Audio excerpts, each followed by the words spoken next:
Hey there, today we're going to take a look at the basic development of a page inside of your Canvas course.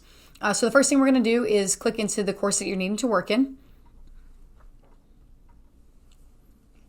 And then in the top left corner of that page, hit Manage Subject. It's going to bring you to the settings page of the course. And then in the course navigation, so these links here, you're going to select Pages. And if you've set a home page, so there's not much to this home page, but you'll see right here there's this red link that says View All Pages.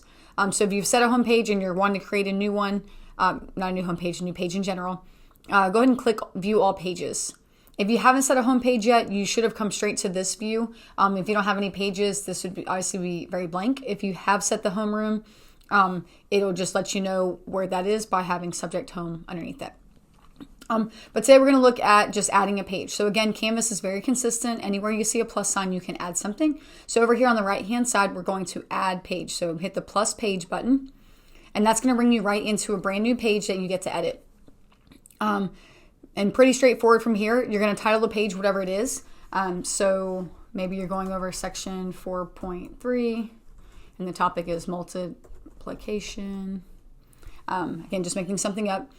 There are no character limits to a page title, unlike with assignments, so you're kind of free there. Obviously, don't go too long because there are going to be some page cutoffs and things like that.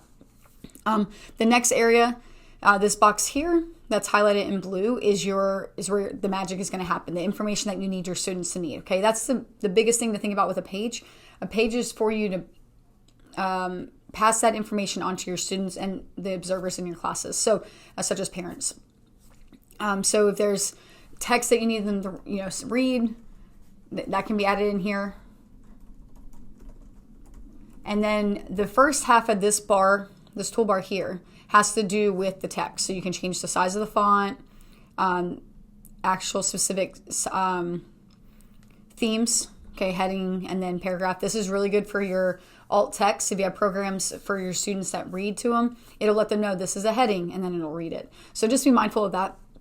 And then the typical bold, italicized, underline, changing of the color, so on and so forth.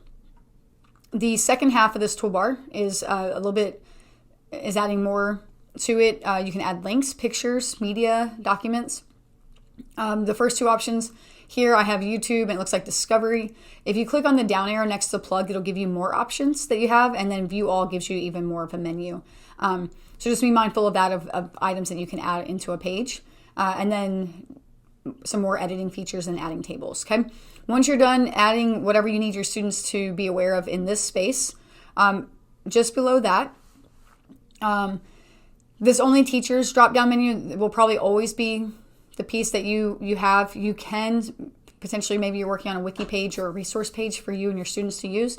You could open up to your students. Anyone is going to allow anyone enrolled in the course, so that includes observers, to edit that page. So most of the time you probably won't play too much with that. Another thing you can do is add it to the student's to-do list.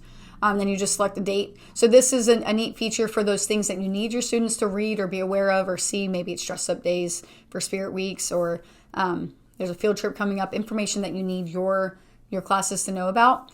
You can add it to their student to-do list and it will just highlight it in a different manner rather than just putting it into their module and hoping they read it. And then finally, if this is a page you might use regularly, maybe it's your home page that you're working on, this box down here at the bottom, notify users that this content has changed, is super valuable. If you check that, every time you go into this specific page, make changes, and then hit save again over here in the bottom right-hand corner, especially once it has to be published at that point, it'll let the students and people in your class know that there have been changes made to this page. All right, if you need support in this, please submit a help desk ticket. Thanks.